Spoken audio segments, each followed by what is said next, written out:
नमस्कार मित्रांनो, आज आपण छत्रपती संभाजीनगर या ठिकाणी गंगापूर तालुक्यातील घाणेगाव या लोकेशनला आलोय। या ठिकाणी आपण 5 किलोवॅट सोलर सिस्टमची इन्स्टॉलेशन पूर्णपणे कंप्लीट केलेले आहे। आज दिनांक 10 मार्च 2026 रोजी ही इन्स्टॉलेशन इथं परिपूर्णरित्या पूर्ण झालेले आहे। तर बघू शकता तुम्ही या ठिकाणी या कामाची जी क्वालिटी आहे, तर आपण खाली जे प्रत्येक साईटवर जशा पद्धतीने ब्लॉक बनवतो त्या टाईपने ह्या जागेवरती देखील आपण ब्लॉकचे काम आणि प्रॉपर कलरिंग इन्स्टॉलेशन पूर्णपणे कंप्लीट केलेले आहे। आणि याच टाईपनी याच प्रकारे याच क्वालिटीमध्ये आपण प्रत्येक लोकेशनला प्रत्येक साईटवरती काम करत असतो। आणि या ठिकाणी वारी कंपनीचे सोलार पॅनल आपण इन्स्टॉल केलेले आहे। आणि एक नवीन गोष्ट आपल्याला या ठिकाणी बघायला भेटेल की आपण इथे टोटल 6 कॉलम यूज केलेले आहे।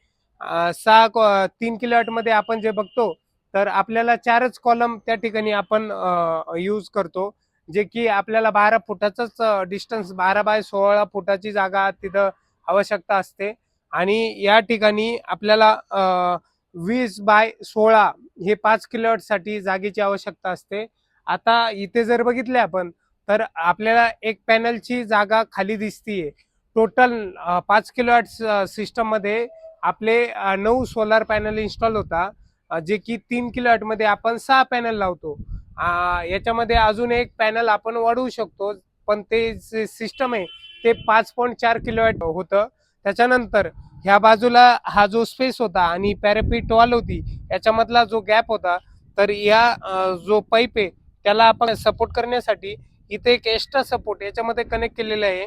आणि प्रॉपर पॅरापीट वॉलचा जो लोड सपोर्ट आहे तो आपण या कॉलमला दिलेला आहे। तसा पाठीमागच्या कॉलमला पण आपण त्या टाईपनी सपोर्ट दिलेला आहे आणि ह्या बाजूला पण आपण सपोर्ट दिलेला आहे। या ठिकाणी जर बघितलं तुम्ही तर प्रॉपर जे GI क्लॅम्प यूज करून आपण वायरिंगचं काम पूर्णपणे यशस्वीरित्या पूर्ण केलेलं आहे।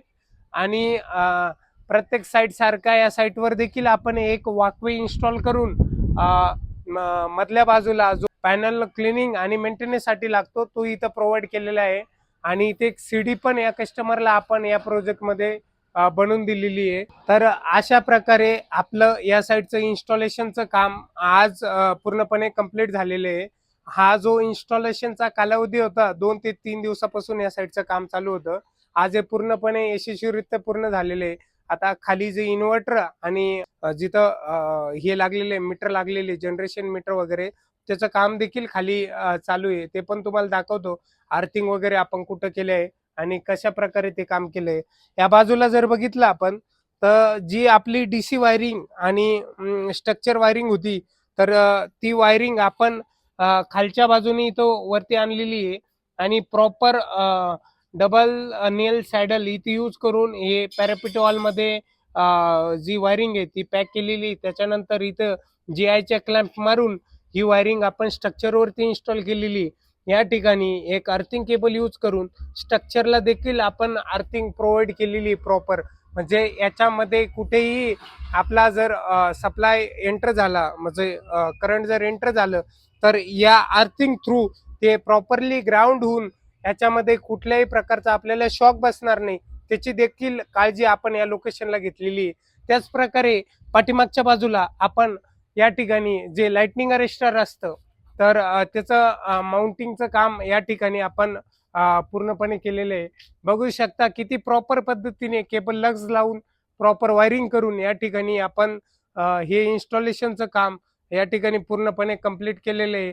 आणि या प्रोजेक्टची क्वालिटी तुम्हाला कशी वाटली, इन्स्टॉलेशनची जी क्वालिटी आहे आणि पॅनलची जे पॅनल टू पॅनल कनेक्ट केलेले केबल आहे हे कसे वाटले नक्कीच कमेंट करून सांगा।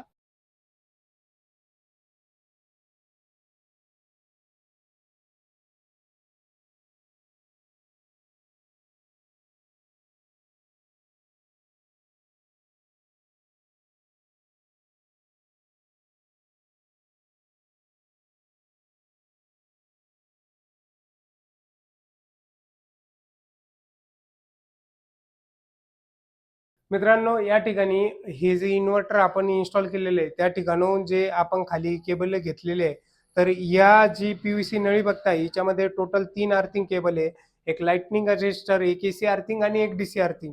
तर या ठिकाणी तिन्ही अर्थिंगचं काम आपण पूर्णपणे कंप्लीट केलेले आहे. बघू शकता किती प्रॉपर पद्धतीने अर्थिंग पिट कव्हर आपण या ठिकाणी अर्थिंग बकेट ज्याला बोलतो ती यूज करून या ठिकाणी अर्थिंगचं काम प्रॉपरली पूर्णपणे कंप्लीट केलेले आहे. आणि 17.2 mm चे रॉड आपण वापरून या ठिकाणी हे अर्थिंग पूर्ण केलेली आहे. तर मित्रांनो या साईटवरचं जे इन्स्टॉलेशनचं काम होतं ते पूर्णपणे कंप्लीट झालेलं आहे. बघू शकता या ठिकाणी आपण हा 5.4 किलोवॅटचा एक्सवर्टचं इन्व्हर्टर या ठिकाणी इन्स्टॉल केलेलं आहे. त्याच्यानंतर त्याच्या बाजूला डीसीडीबी आणि एसीडीबी या ठिकाणी इन्स्टॉल केलेले आहे.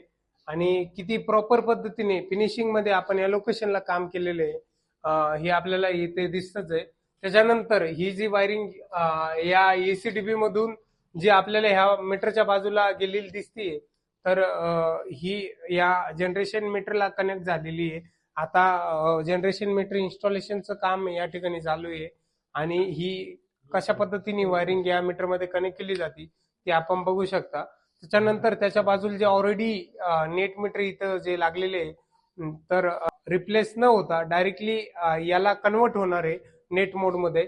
नेट मोडमध्ये कन्वर्ट झाल्याच्या नंतर जे इम्पोर्ट आणि एक्सपोर्ट हे दोन्ही ऑप्शन ऑन होता.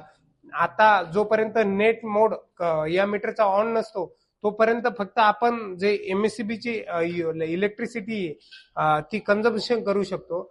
आणि ज्यावेळेस नेट मोड ऑन होतो त्यावेळेस एक्सपोर्ट एक ऑप्शन आपल्याला त्याच्यामध्ये बघायला भेटतो, जेणेकरून आपण या सिस्टम मध्ये जी जनरेट झालेली इलेक्ट्रिसिटी आहे ती त्या नेट मीटर थ्रू डिस्कॉमला MSDCL ला देऊ शकतो आणि आपलं एक्सपोर्ट आणि इम्पोर्टचं हे गणित तिथे चालू होऊन जातं. आणि मित्रांनो एक गोष्ट अशी लक्षात घ्या, ज्या वेळेस तुम्हाला इलेक्ट्रिसिटी जर बिल येत असेल एखादं, काही कस्टमरला काय वाटतं एखाद्या महिन्यामध्ये ते जास्त कन्झम्पशन करता, काही महिन्यामध्ये कमी कन्झम्पशन करता, तर तुमच्याकडे ऑलरेडी तुमचे जे सोलारचे जनरेशन युनिट आहे हे त्यांच्याकडे जास्त शिल्लक पाहिजे. जर त्यांच्या बँक युनिटमध्ये जर तुमचे 200 किंवा 300 युनिट जर शिल्लक असेल आणि पुढच्या महिन्यात तुम्ही 150 युनिट किंवा 200-300 युनिट जास्त वापरले तर तिथे तुम्हाला त्याचा बेनिफिट बघायला भेटतो. आणि जर तुम्ही ऑलरेडी त्यांचं जनरेशन तुम्ही वापर जास्त केलेला आहे, समजा तुम्ही इम्पोर्ट जास्त युनिट केले आणि एक्सपोर्ट कमी केले आणि तुम्हाला जर असं वाटत असेल पुढच्या महिन्यात आपण जास्त एक्सपोर्ट करू आणि मग आपलं जे लाईट बिल आलेले 8-10 हजार रुपये ते आपलं कमी होईल कुठेतरी, तर हा पूर्णपणे चुकीचा पॉइंट आहे. MSDCL काय करतं की ज्यावेळेस तुमचे इम्पोर्ट युनिट त्याच्यामध्ये तुम्ही घेता तर पहिले तुमचे एक्सपोर्ट युनिट त्यांच्याकडे स्टोअर पाहिजे, त्याच्यानंतर तुम्ही इम्पोर्टचं बेनिफिट घेऊ शकता. तर हे जे कॅल्क्युलेशन आहे हे प्लस मायनस असतं, पण तुमचे पहिले बँकेत पैसे टाकायच्या पहिले तुमच्याकडे बँकेकडे तुमचे पैसे जमा असणं आवश्यक आहे. त्या पद्धतीनंच डिस्कॉमकडे तुमचे युनिट असणं आवश्यक आहे, तरच तुम्ही ते बाय करू शकता. अन्यथा जसं आपण बँक लोन घेतो तसं आपल्याला युनिट त्यांच्याकडून घ्यावा लागतात आणि त्यानंतर ज्यावेळेस परतफेड करतो तर हे कुठेही मायनस न होता याचं जे लाईट बिल तुम्हाला आलेलं आहे जे जनरेट झालेलं आहे तर ते तुम्हाला तिथे पेड करावं लागतं. आणि जोपर्यंत तुमचा नेट मोडचा टॅग ऑन होत नाही, जोपर्यंत तुमचं जनरेशन चालू होत नाही तोपर्यंत तुम्ही असं सोलार लावल्यावरती पण वाटून नका घेऊ की माझं कुठंतरी याच्यामध्ये बेनिफिट होईल किंवा मी आता पूर्ण इलेक्ट्रिसिटी पासून मुक्त झालो किंवा मला कुठल्याही प्रकारचा लाईट बिल येणार नाही. सुरुवातीला 1-2 महिने तुमचा हा वापर जो आहे तो थोडासा कमी पाहिजे. 1-2 महिन्याच्या नंतर तुम्ही ऑटोमॅटिकली तुमचा वापर ज्यावेळेस तुमचा मीटरमध्ये टॅगिंग होऊन येईल, इम्पोर्ट एक्सपोर्टचे ऑप्शन ऑन होऊन येईल, तुमचे 200-300 बँक युनिट त्यांच्याकडे एक्स्ट्रा जमा होईल, तेव्हा तुम्ही बिंदास वापर करू शकता.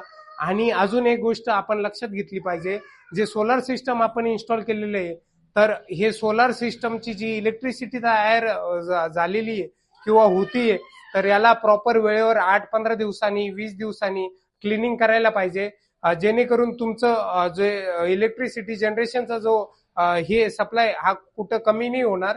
आणि हे सिस्टम ऑन आहे, त्याच्यात ग्रीन कलरचा लाईट लागलेला आहे, ब्ल्यू कलरचा लाईट लागलेला आहे की रेड कलरचा लाईट लागलेला आहे, या गोष्टी तुम्ही बघायला पाहिजे. जनरेशन मीटर आपण जे ठिकाणी बघतोय तर 4-8 दिवसाला आपण याच्यावर लक्ष ठेवलं पाहिजे की याच्यामध्ये जे युनिट आहे हे वाढताय कमी होत आहे. कारण या गोष्टीचा जर तुम्ही अभ्यास नाही केला, या गोष्टी जर लक्षात नाही ठेवल्या, तर इन फ्युचर मध्ये काय होतं, ज्यावेळेस तुम्हाला डायरेक्टली लाईट बिल येतं, तुमचा एखादा डीसीडीबी मधला फ्यूज जायला असला किंवा कुठेतरी काही या सिस्टम मध्ये टेक्निकल प्रॉब्लेम झाला, तर हा जो सप्लाय तुमचा, तर हा डिस्कनेक्ट होऊन जातो, म्हणजे तुमचं सोलार सिस्टम जे ते बंद पडतं. तर ह्या ज्या गोष्टी तुम्ही लक्षात घेतल्या, यातला प्रॉपर वारंवार याची काळजी घेतली, याला जर बघितलं, तर हे सिस्टम तुमचं प्रॉपरली वर्किंग राहील. जसं तुम्ही गाडीचा मेंटेनन्स करता तसा सिस्टमचा मेंटेनन्स असतो, तो प्रॉपरली केला पाहिजे, जेणेकरून आपलं सिस्टम बंद पडणार नाही. आणि या गोष्टीची काळजी प्रत्येक ग्राहकाने घेतली पाहिजे. धन्यवाद.